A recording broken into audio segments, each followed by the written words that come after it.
everybody, and welcome to today's Health and Wellness webinar, exploring the power of flavonoids, the latest research, health benefits, and practical applications.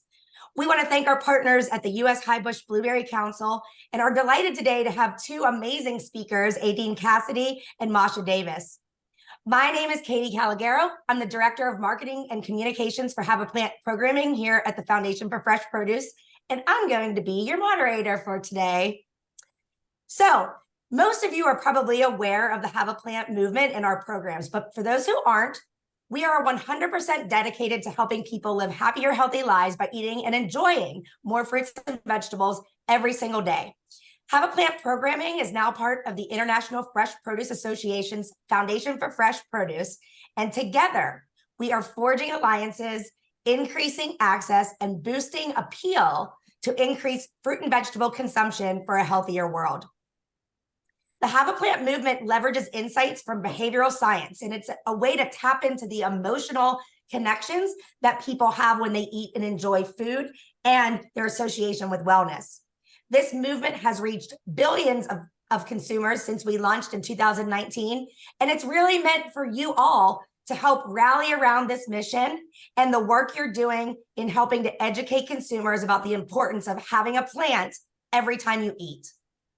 So, okay, I want to remind everyone also about our additional educational resources. This includes scientific research, consumer behavioral research, as well as nutrition, influencer toolkits, and everything is available at your fingertips at fruitsandveggies.org. Of note is our most recent behavioral research study, the Hacks to Habits Insights Report, which was released just about a year ago, but we're still unpacking that all the time here. And recently, we also released our fall quarterly toolkit.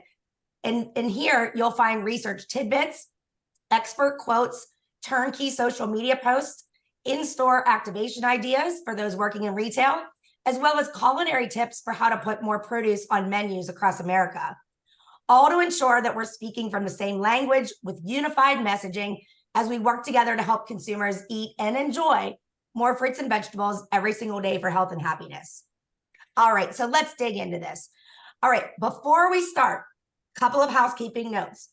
This webinar has been approved by the Commission on Dietetic Registration for 1 hour of continuing professional education units.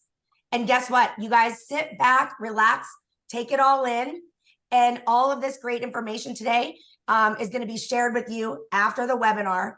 You'll receive your link to the certified certificate for attending, as well as the recording via email within 48 to 72 hours. Okay, I know you're all going to have questions. We got a lot to cover today with these great ladies. So if you have a question, don't lose it. Put it in the Q&A. I'll be moderating throughout the time here, and we'll have time at the end to address any of your questions. So just type them in, and we'll get to them at the end. So now that you're aware of how to ask questions, we'll be sending you the link to the recording as well as the certificate. Let's dig in and introduce our speakers. We are so pleased to be joined by both of you today.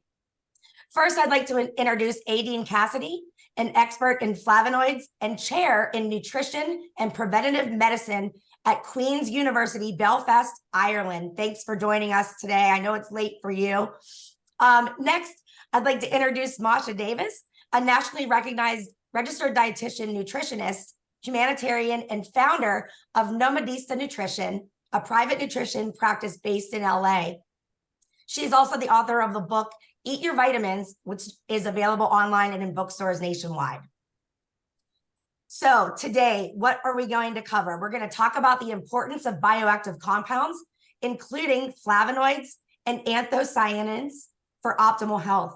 We'll also highlight new research showing that habitual intake of flavonoid-rich foods, specifically tea, blueberries, red wine, and peppers, is associated with beneficial health outcomes. Finally, we'll put this into practice and show you some practical applications for including more flavonoid-rich foods in your patients' and clients' daily routine. I know y'all are done hearing from me. Let's turn it over to the experts, and we'll get started today. Masha, you want to take it away?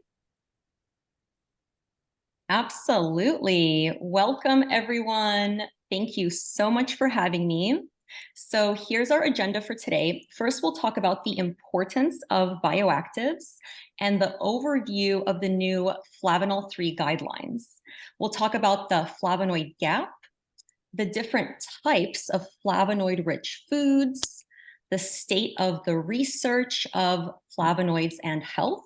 And then, very exciting for all of the dietitians on this webinar, we'll talk about practical applications and how to use this with your clients, with your patients, speaking to a wide audience, and how to really disseminate this information and help people improve their health. Okay, our objectives for today are to outline the new research findings related to the association between eating flavonoid-rich foods and various health conditions.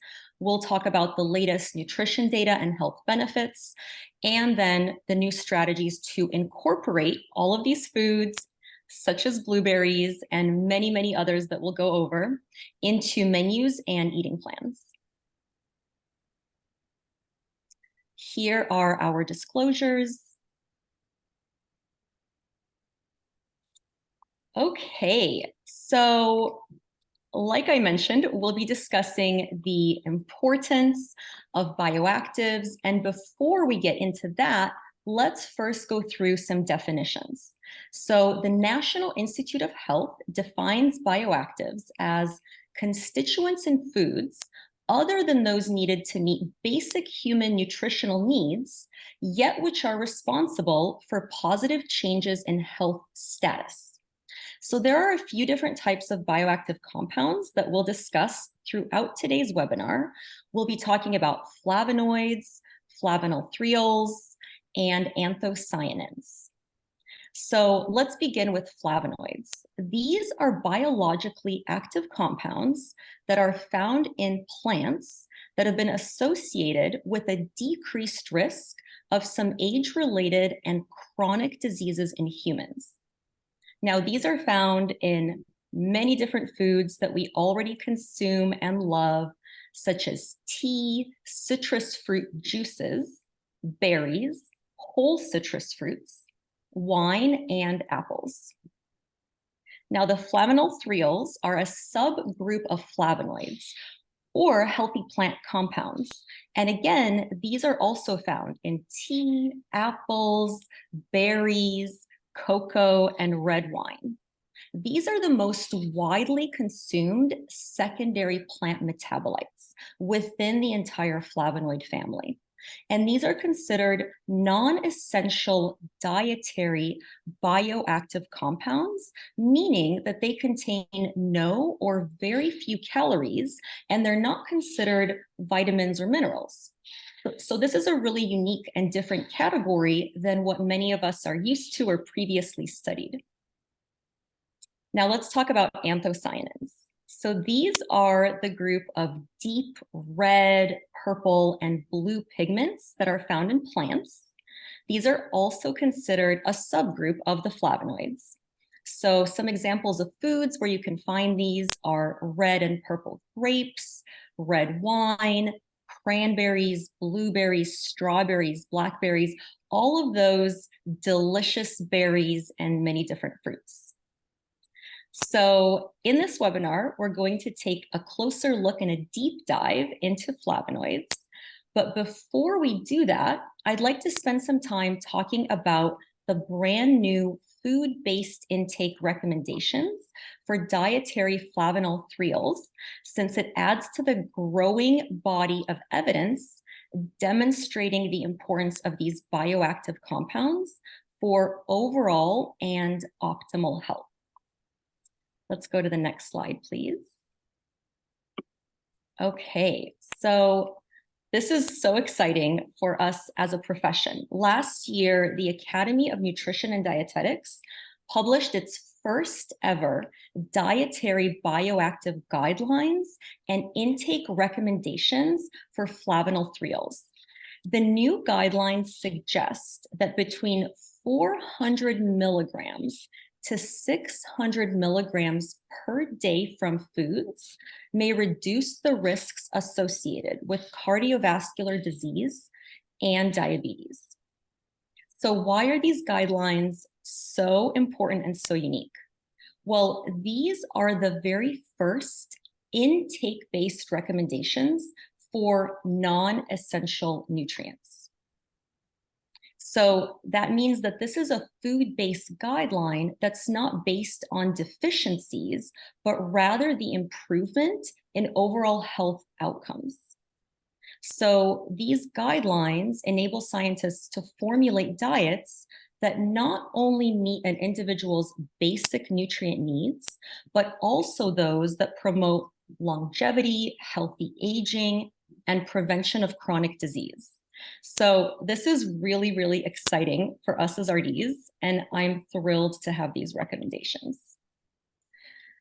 Now, more specifically, increased consumption of these flavonoid-rich foods has been linked to improved blood pressure, better cholesterol, and blood sugar control. It's also been determined that they have several functions, including antioxidant, anti-inflammatory, and anti-carcinogenic properties. Now let's talk about the flavonoid gap. So, it's really, really important to know that flavonoids are being widely underconsumed in the US. The average intake of total flavonoids is about 250 to 400 milligrams a day, which, as you can see, is far lower than what is consumed in the UK and Australia. And this is really significant given the health benefits that are associated with flavonoids and their demonstrated anti-inflammatory and cholesterol-lowering effects. So we can call this the flavonoid gap. This is a really great term to describe this, and this really shows how much catching up we need to do. Okay, let's go to the next slide, please.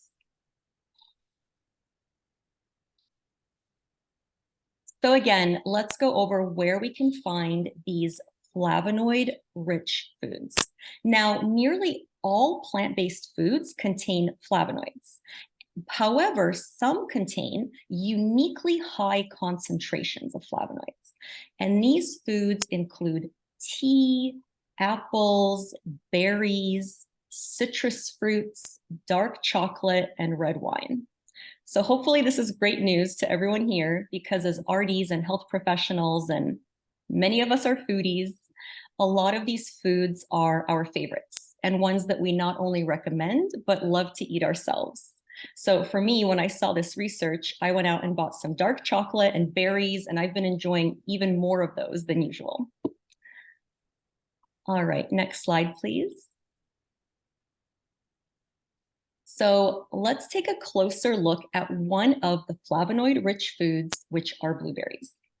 So not only are they an abundant source of flavonoids, but they also provide 4 essential nutrients.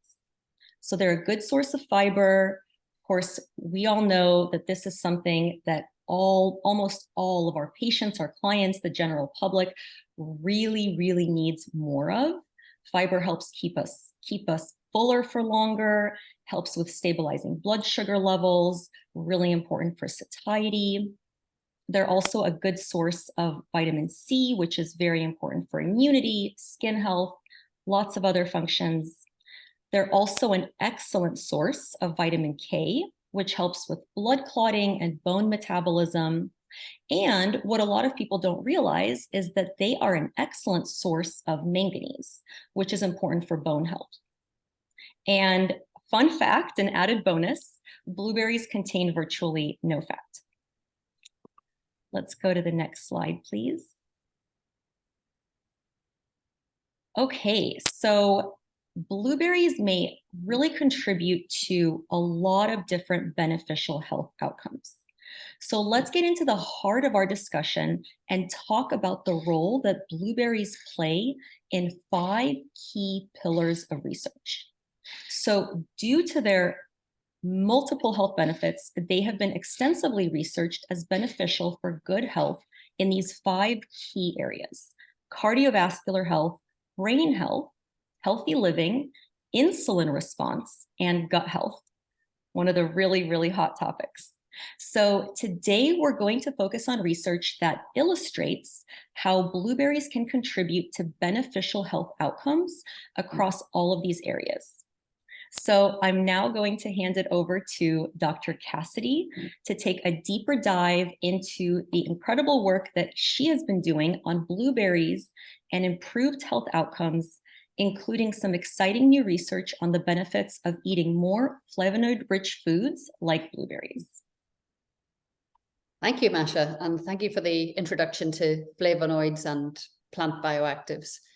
So I'm going to focus specifically on anthocyanins today, but let's just start with the importance of preventive medicine. As you all know, we're facing that perfect storm of an aging population and escalating rates of obesity, both in adults and in children.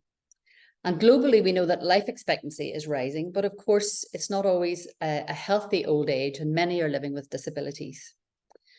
And probably most importantly is that in the US, currently only 3.5% of healthcare expenditure is on prevention. So it's really a time for a shift in focus of the importance of food. And I think the Food is Medicine initiative in the US is a great example of that. Next slide. So we know that nutrition has evolved dramatically over the last few decades. The focus initially was very much on the prevention of nutritional deficiencies. And actually, a lot of our dietary guidelines are really about prevention of deficiencies rather than optimal health as such. And then in the 80s and 90s, focused very much on the complexity of both malnutrition and obesity. And I think now we've shifted gears again to focusing much more on preventive medicine and how to reduce the risk of developing disease in the first place, about stratified nutrition and the importance of individual variability, and developing food-based dietary guidelines. And what's really important is evidence-based nutrition, because everyone has an opinion on nutrition, but we need solid evidence-based nutrition to be really taken seriously as scientists. And the core element of that is randomized controlled trials, which you see here in the middle. But that needs to be integrated with what we understand from large population-based studies and mechanisms of action. And it's really pulling those evidence bases together to try and get the evidence that's moving in the same direction that we want to see. So it's quite different to the pharma or the drug industry way of developing an evidence base. Next slide, please. So what we do know, and we have great evidence, and here is an example here, is that a suboptimal diet is a key factor in the global burden of disease. So 11 million people have chronic diseases are thought to be due to a suboptimal diet. And if you look at the graph here on the right, you look at the number of deaths, the greatest contribution comes from a diet high in sodium and low in whole grains. But diets low in fruits and indeed vegetables are very much at the top of the list there in terms of importance, in terms of prevention of ill health and death. But do all fruits provide the same health benefit? Well, let's have a look at the next slide. So what you can see here is some data from some of my colleagues at Harvard published a number of years ago. And hopefully you can see it, I cannot. But on the right-hand side of the graph, you can see the relative risk of developing type 2 diabetes relative to different fruits. And on the right, you'll see blueberries, grapes, and a number of other fruits, which have a much, prevent the development of type 2 diabetes to a much greater extent than total fruit or some of the fruits that you see here on the left, including cantaloupe, strawberries, and oranges, suggesting that different fruits have different effects. They're not all created equal. And also there may be constituents in fruits that are responsible for this. So next slide, please. So again, this is a similar type of analysis, but this time the endpoint is weight maintenance. And of course, we know as we get to middle age that we gain weight, and the small increases can have a substantial impact on your risk of developing, for example, heart disease. So strategies to maintain weight as we get to middle age is particularly important. And you can see here again, differential effects of different fruits on weight gain, with the greatest benefits being seen for fruits like blueberries, apples and pears, strawberries, grapes, grapefruit, compared to the fruits at the bottom like bananas, peaches and plums. So what could be the special ingredient that's in these fruits like blueberries, apples, and prunes that may be responsible for these beneficial effects on weight maintenance? Next slide, please. So as you heard already in the introduction, there are a whole host of different dietary flavonoids. There are a wide range of different subclasses. Total intake is about 1 gram a day, but they're present, for example, in soybeans. Those flavonoids are called isoflavones. They're present in cocoa and tea, the flavonoids, which we heard about, and in terms of the first dietary recommendation for flavonoids. And the anthocyanins, which I'm going to focus on today, are responsible for the lovely red, blue, purple hue that you get in fruits and vegetables. Next slide. So if we look a little bit closer at anthocyanins, firstly, let me tell you what they do in plants. They've got a role in stress defense in plants and in flavor, and they play an important role because of their color in attracting pollinators. But to the wheel to the right shows you the levels of anthocyanins in an average serving of different fruits. Blueberries are top with about 120 milligrams. Next are blackberries. But pears, cherries, red wine, raspberries all contain good levels of anthocyanins. Next slide, please. So what happens when we eat anthocyanins is really interesting because they are very extensively metabolized. So what the cells in the body see are not the anthocyanins in the food, but metabolites, mainly ones that are present in the large intestine or the gut. So the gut microbiome plays a much more important role, for example, in the metabolism of anthocyanins than it would for macronutrients, other micronutrients that we meet. There's wide variability. So in many of our trials, when we give the same dose of anthocyanins, be it blueberries or strawberries or other foods, individuals will handle them very differently. And we believe that's very important for the impact on health. And I'll come back to that a little bit later. Next slide, please. So this is looking at the totality of the evidence, going back to that wheel, looking at evidence-based nutrition and trying to say, well, what do we know from clinical trials and what are the data that we have already from population-based studies and mechanisms of action? And really this evidence has only been growing over the last 10 to 15 years. And I'll go into the detail of these, but the population-based studies are now really giving us a strong sort of needle that higher habitual intakes reduce the risks of heart disease, type 2 diabetes, and also for neurological conditions like Parkinson's. There are mechanisms of action to support this. We know it seems to have benefits on lipids. It reduces inflammation. Anthocyanins improve vascular function, reduce arterial stiffness. And in a recent systematic review, which pulled all of the studies, they showed from the 44 clinical trials that both supplements and foods seem to improve cholesterol, lower inflammation, and improve blood flow and the elasticity of our blood vessels, important risk factors for cardiovascular health. Next slide, please. So let me start with the prospective cohort studies, and much of the work that I have done, although many other groups have also been working on anthocyanins, flavonoids, and a range of health endpoints, but working with Eric Rim at the Harvard School of Public Health, over the last 15, 20 years, we have been conducting studies looking at different flavonoids and health endpoints. But for the most part, the strongest signal we get are for the anthocyanin intakes. So as I'm sure you already know, some of the best phenotyped cohort studies in the world are the Nurses' Health and the Health Professional studies. These are prospective studies where, in the case of the Nurses' Health study, 121,000 women have been followed up every 2 to 4 years since the 1970s. So very rich data sets in terms of repeat measures of what they ate every 4 years, and then information on weight, smoking, medication use every couple of years. They have a smaller study of men, the health professionals follow-up study, and then in the late 1980s started up a Nurses' Health study too. So these rich data sets are what we have used for a lot of our population-based studies to try and understand what are the associations between eating anthocyanins and a range of health outcomes. So next slide, please.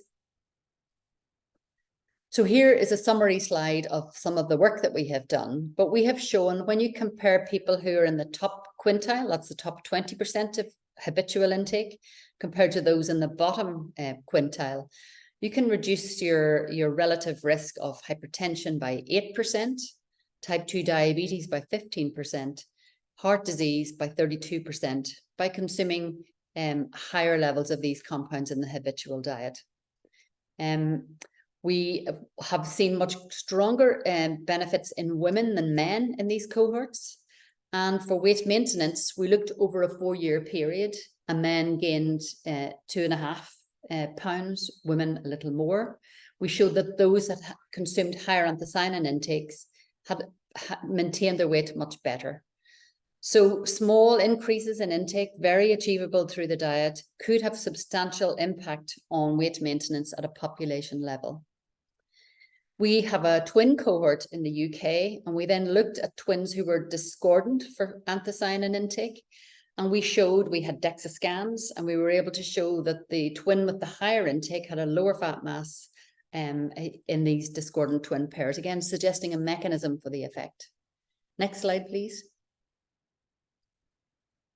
So for anthocyanins and heart health, a systematic review was published by a group back just a couple of years ago, where they basically pulled together all of the data that we have from both clinical trials and the prospective cohort studies.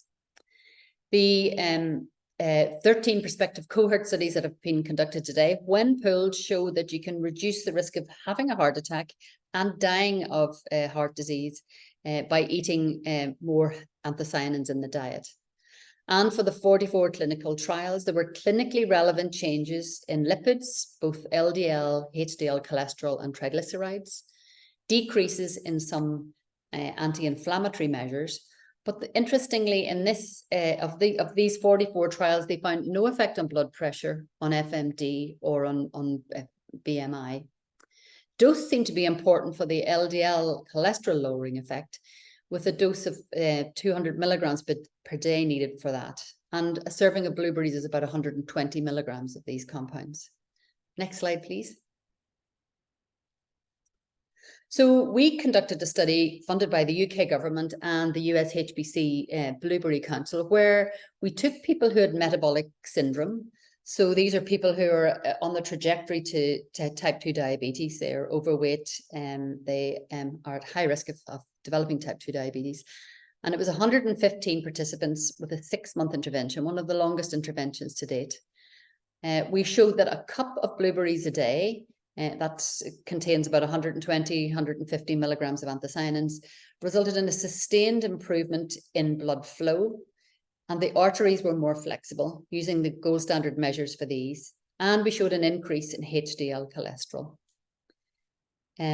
Next slide, please. So as part of that study, we also wanted to look at, how does the body respond after a high-fat meal? Because, of course, during the day, we aren't in a fasting state, but we are repeatedly exposed to food during the day. So if you give people a high-fat meal, like in this case, it was similar to a McDonald's and a Coke, what happens if you then give them blueberries? And this is important because, of course, we spend most of our day in this postprandial or after eating kind of phase. And we showed that when we gave this energy dense meal and then gave blueberries, this single cup of blueberries reduced that postprandial response that you get. So it improved glucose control, reduced insulin, and improved HDL cholesterol. Next slide, please. So, of course, if you're getting those benefits in glucose and insulin, what are the implications for anthocyanins and type 2 diabetes? And again, these data have been pooled with the 3 cohort studies to date showing a 15% in reduction of developing type 2 diabetes when you compare those who ate the most compared to the lowest level of habitual anthocyanin intake. And in terms of biomarkers of glycemic control and glucose, the current data suggests benefits for glucose, for HbA1c, HOMA-IR, and also if you do a challenge looking at 2-hour postprandial glucose. They didn't see any effect on fasting insulin or C-peptide. And some suggestion from the data that you needed an intake of 8 weeks, a duration of 8 weeks and an intake of over 300 milligrams a day to see these benefits. And again, 300 milligrams is probably about 2 servings, a little over 2 servings of, for example, blueberries, or a glass of red wine and a serving of blueberries a day. Next slide, please. So a study that we only published this year was trying to say, you know, eating behaviors change over time. If you've been a low consumer and then in midlife change to being a high consumer, can this help in terms of health? And the answer is yes. So it's never too late to change your diet. So what we did was to look at what happens if you increase your servings of blueberries, red wine, and in this case, peppers. If you eat a serving every other day, an increased serving every other day, you can reduce all-cause mortality by 5% for blueberries, 4% red wine, 9% for peppers. And if you drink an extra cup of tea a day, reduce your risk by 10%. So we took these main foods that were related and developed a novel Flavo diet score, a bit like the Med diet score, but specifically for flavonoid-rich foods. And next slide. And so this is blueberries, red wine, peppers, and tea. And basically a serving every other day, or 3.5 servings a week of any of these foods late in life, and you can reduce all-cause mortality by 10%. And interestingly, in terms of the greatest effect, seemed to be in neurological disease. We had expected it to be heart health, but we think that given people are so well medicated later in life, that we didn't see the particular benefits there, but neurological disease there were. So next slide, please. So this focuses particularly on Parkinson's disease. So way back in 2012, we had published a paper showing that if you increase, so those with a higher anthocyanin intake had a 24% reduced risk of developing Parkinson's disease compared to those who had low intakes. So that was important, and we always think of nutrition in terms of prevention. But just last year, we looked at, well, what happens after diagnosis? Is it still beneficial to eat more anthocyanins? And we showed a 34% reduction in, or an improvement in life expectancy and improved survival rate after diagnosis by increasing anthocyanin intake. And in this case, the effects were more pronounced in men than in women. Next slide, please. So as I mentioned earlier, when we eat anthocyanins, they're extensively metabolized, and how 2 individuals handle them are very different. Some people respond very well and see significant benefits, for example, in blood flow or in insulin glucose. Others do not. And what are the reasons for this wide person-to-person variability? And we believe that in part, or probably in the most part, it's down to how the gut microbiome munches up the anthocyanins when they get to the gut, and changes the way that they're metabolites. And some of those metabolites are much more powerful in terms of their health effects than others. And let me show you some examples of that on the next slide. So we know that the diet, gut microbiome, is important for health. And there's a lot of very good evidence now showing that a plant-based diet is good for the gut microbiome. And as a result, seems to reduce the risk of developing a whole host of diseases, from heart disease through to neurological diseases. Next slide. And this is an example from a German cohort who had collected gut microbiome data. We measured flavonoid intakes in their questionnaires. And in this case, it's looking at it in relation to blood pressure and pulse pressure. So we showed that intake of blueberries, of chocolate and tea was associated with significant reductions in blood pressure and pulse pressure. And these were, small amounts. So it's 1.5 portions a day of blueberries had a clinically relevant, resulted in clinically relevant reductions in systolic blood pressure. Likewise, just 3 glasses of red wine a week had similar effects on blood pressure. But 15% of this relationship was explained by the gut microbial diversity. So how variable the gut microbiome was, and some specific bacterial species as well. Next slide. And then using the same cohort, again, in this case, we were looking at a range of different flavonoid foods and looking at body composition, where we had MRI in a number of the participants. So we could look at visceral and subcutaneous adipose tissue. And again, we showed significant benefits of a higher habitual intake in relation to lower abdominal fat. And 18% of the association was explained again by the gut microbiome. So important evidence that the microbiome seems to be important. And now a whole range of trials are going on to try and work out what are those bugs and how do people respond differently? And also, could you then think about pre or probiotic approaches to enhance the conversion into compounds that are important for health? Next slide, please. So I think the key takeaways are that over the last 10, 15 years, we've been building a high quality evidence base for a whole range of flavonoids. And I've given you a snapshot view here, particularly for the anthocyanins. There's mounting evidence for health effects, particularly for cardiometabolic health. And by that, I mean weight maintenance, heart health and type 2 diabetes, but growing interest in things like respiratory conditions and neurological diseases, where again, there seems to be some evidence emerging. I think one of the key next steps is how important is this inter-individual variability in metabolism on the clinical benefits that we see. And it really fits with that precision nutrition agenda and the role of the variation in the microbiome and the metabolism and health, because the optimal dose for health may benefit from person to person. So with that, I will pass you back to Masha for some practical applications. Wonderful. Thank you so much, Aedin. This is absolutely fascinating. And I think what's so useful about this, let's just go back for 1 second. Thank you. I think what's so useful about this, and one of the things that I love so much, is that with this type of information, we can really talk about what we can add in rather than take away, which, as we all know, is a really powerful message and powerful tool for positive and long-lasting behavior change. So to help put some of this incredible research to use, I'm now going to discuss some of the practical applications that we can use with our clients or patients and how they can incorporate these into their daily life in actionable ways. Okay, next slide, please.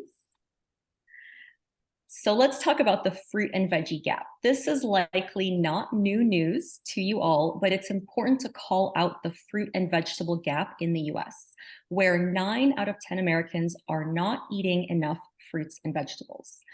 This also means that they are likely not getting the appropriate amount of flavonoids, since flavonoids are most prominent in fruits and veggies. And some contributors to this gap include cost, availability, and access. Next slide, please. So let's talk about berries, specifically blueberries. And why do we want to focus on these?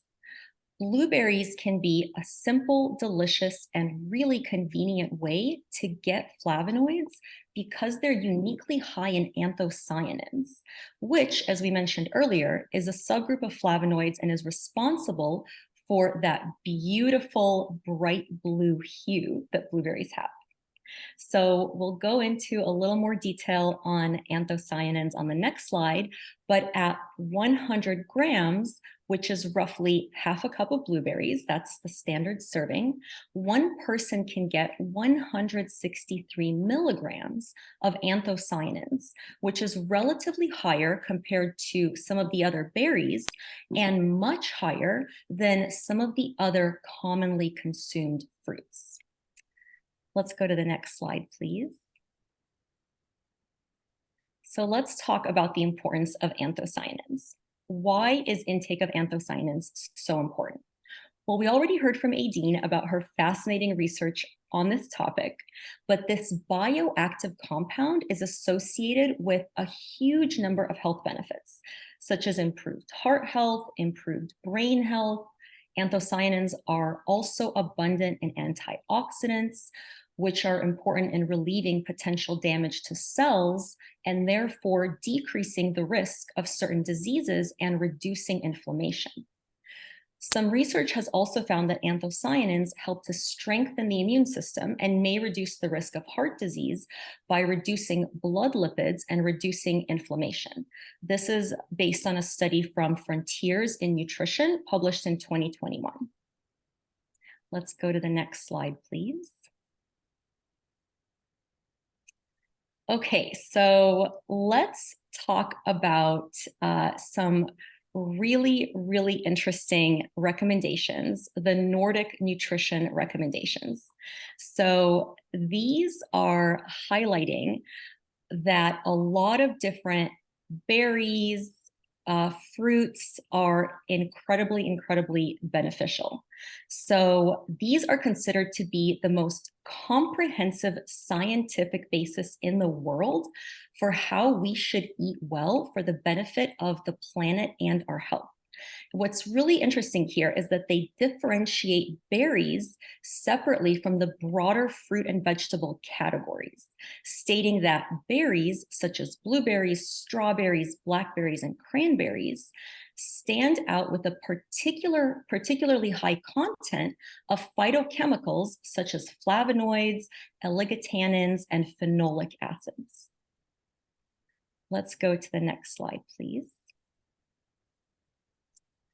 So clearly, there is a need to have our patients and clients incorporate more berries and flavonoid-rich foods into their diets. So let's talk about some really practical tips and tricks that can help you to do that. So one of my personal favorite ones is to use frozen blueberries because they're available year-round. You can either buy them frozen at the store, or if you want to freeze them on your own, make sure you rinse them before freezing, and then they'll last for about 10 months. The second tip is to add them as a topping to your favorite snacks, including pancakes, waffles, plain yogurt, and this can really add a sweet twist. And it's a great way to grab an extra boost of blue and incorporate that into your favorite foods. I personally love to add these to my chia seed pudding in the morning.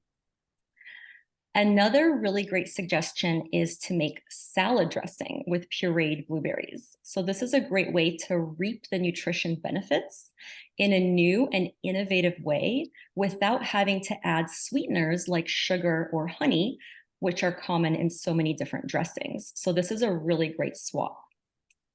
And lastly, one that a lot of kids love is to swap jellies or jams with freshly smushed blueberries. So this adds a really fun twist to the sandwich, can provide essential nutrients, and it's a really fun way to incorporate more delicious berries. Okay, next slide, please. So one of my favorite resources for myself and for my clients is the blueberry.org website. I personally use this all the time, and I love that they have not only tons of meal ideas, a lot of really easy and creative, as you can see here, recipes, but the other thing that I really like is that it's constantly being updated with the latest research. There's all kinds of toolkits and some of the most recent studies that we have been discussing on this webinar today. So here we've highlighted just a small sampling of the delicious recipes that are must-tries for breakfast, lunch, or dinner, and there's a lot more on blueberry.org. Okay, let's go to the next slide, please. So lastly, I'd like to recap some of the best ways that we can translate this important research into actionable steps as RDs and health professionals. So of course, we are the experts in the research and the science, and it's up to us to come up with ways that we can share this with the public and our clients in ways that they can truly use it and benefit from it in their daily lives. So, the first thing is to raise awareness and provide education by sharing evidence-based content to keep your clients, patients, and colleagues, other health professionals, up to date. You're on the front lines, so it's up to you to share this widely with clients and with other health professionals. And this includes the latest research and the guidelines that we've discussed today to really ensure that we're all doing our part in helping our clients make smart nutrition choices. Second, we want to encourage small shifts in behavior change and really celebrate them. The dietary guidelines for Americans and Academy of Nutrition and Dietetics recognize that it's really important to meet people where they're at, and that making small positive shifts can result in lasting improvements. So, for example, one small shift that I often use with my clients is setting a really specific and actionable yet easy goal for them to do something like purchase a bag of frozen blueberries and use them at least 3 times that week. And as we have seen today from Aedin's incredible research, these little changes can actually be quite transformative. And we all know that change takes time. So lastly, encouraging actions that build upon existing routines, as shown by the recent PBH Hacks to Habits research. So another really good example is pairing the flavonoid-rich foods with foods that your clients already know and love. So for example, adding blueberries to hot or cold cereals, or peppers to salads, to burgers or sandwiches. So really just incorporating greater consumption of flavonoid-rich foods during mealtime routines. All right, so thank you all so much for your attention, participation. We will now take some time to address some questions that have come through in the chat box. Oh my goodness. Great job, ladies. We're getting so much good feedback, great information, lots of questions.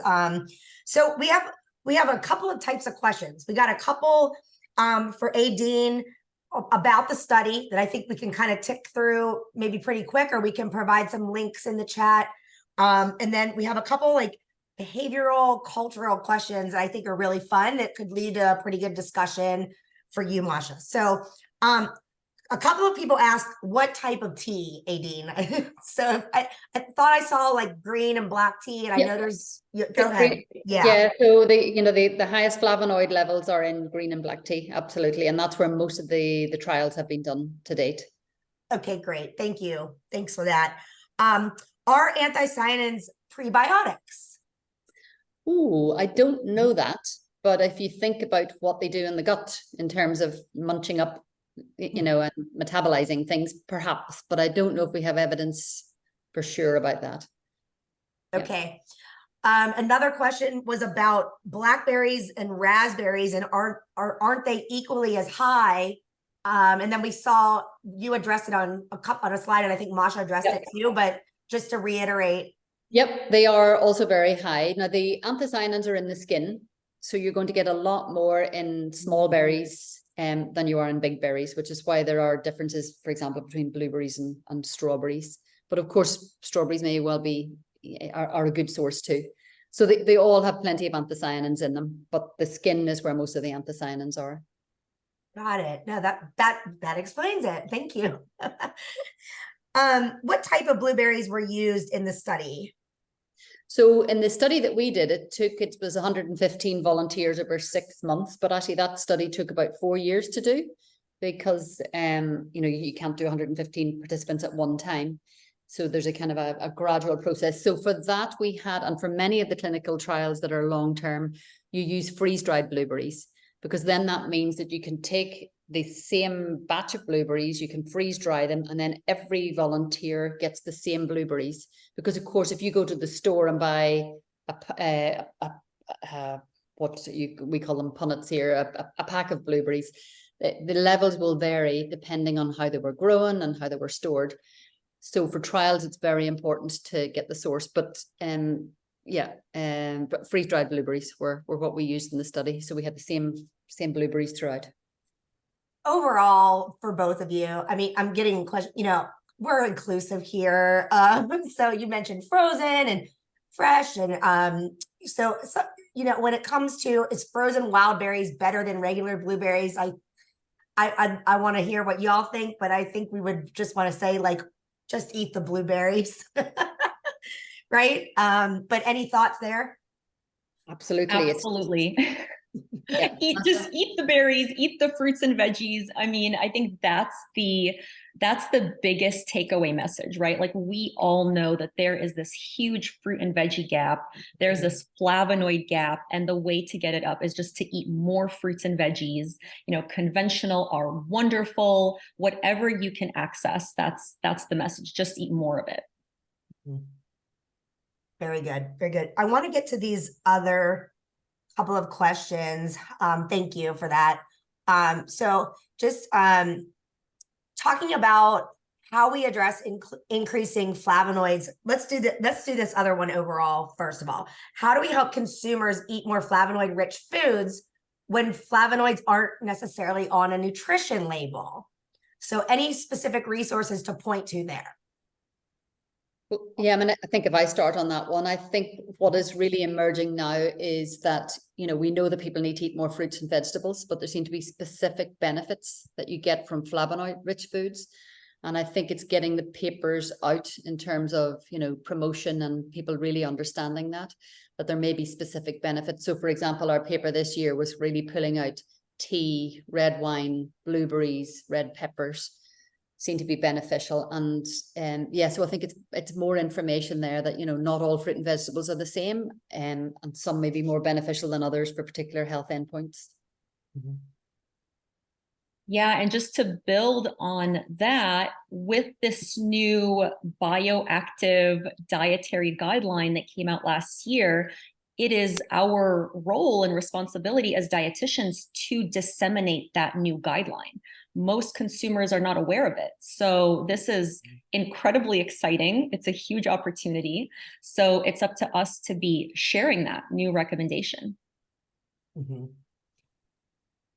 That's exactly right. And I was kind of thinking that too, with this other question, how do we address increasing flavonoids in at-risk populations, right? Chia seed pudding might not be as accessible for some, but you mentioned cereal. And so I think as dietitians, let's talk, address, that's exactly it. Everyone on the call today, not challenge you, but let's empower consumers. Let's educate consumers. That's why we're here, right? And to provide resources so that we all can go out and make these recommendations in the best way possible for your particular client. But anything to add there?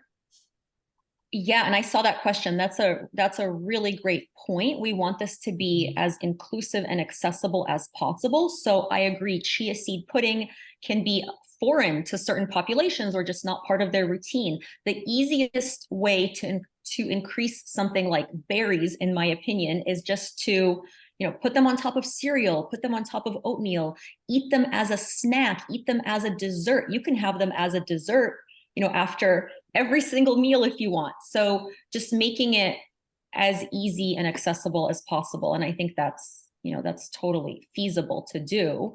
In terms of the cost, a lot of my clients are concerned about the berries or the fruits, the fresh fruits spoiling very quickly. So here is where we have this amazing opportunity to educate about the benefits of frozen, right? Like most of the fruit, most of the berries are frozen at the very peak of ripeness. So all of those beneficial compounds are locked in, and they're just as good, if not better, than fresh in some cases.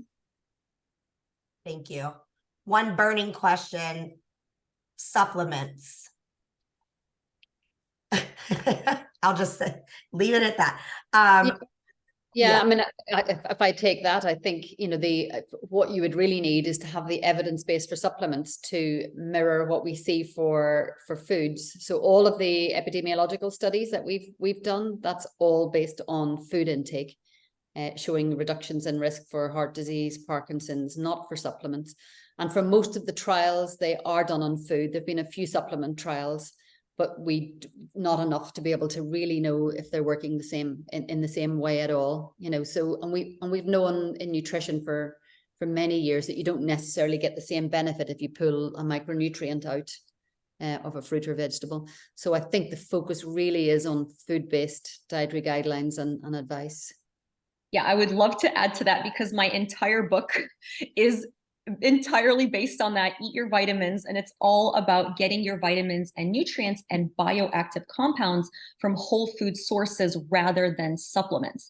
And just to echo Aedin, that's exactly the point. If you pull something from the food, or you synthesize it in a lab, you're missing all of those other bioactive compounds that are present in the whole food sources, many of which haven't even been identified or researched yet. But what we do know is that there is this incredible, potent, synergistic effect that's happening when you're eating the whole fruit or the whole veggie, rather than whatever it is that's been extracted from it. Yeah, the whole food is the orchestra, and it's, and it may be the flavonoids, it may be other things, it may be them working together. But unless we have absolute evidence that it's the synthetic compound, then it's definitely a food-based approach. Yeah. For now. Yeah. Okay, we're getting close to time here. I want to respect everyone's time, but is there a resource? So I'm getting like a lot of questions of like, well, what about in cranberries? What about pomegranate? What about cabbage and all these other things? And so is there a resource that kind of has the information somewhere so you guys don't have to go through it all right now?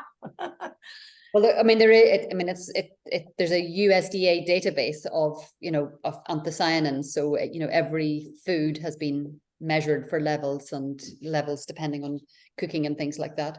Mm-hmm. So that's one example, and there are papers out there, but I don't think there is a table anywhere that sort of tells you exactly what's in the serving of the different types of foods. Thank you. One last question. Again, there's a couple here, so I'm grouping, but what about cooking and or heating? Are flavonoid levels destroyed? Does it, or what happens there? And then there was a question about tea too, but you get where I'm going. Yeah. Yep. So yes, so cooking does reduce the levels. So frozen, for example, berries have a smaller amount of anthocyanins, but not very dramatically different. But things like, for example, in jam, you get much lower levels than you would in the fresh fruit. Freeze drying does not change levels. Got it.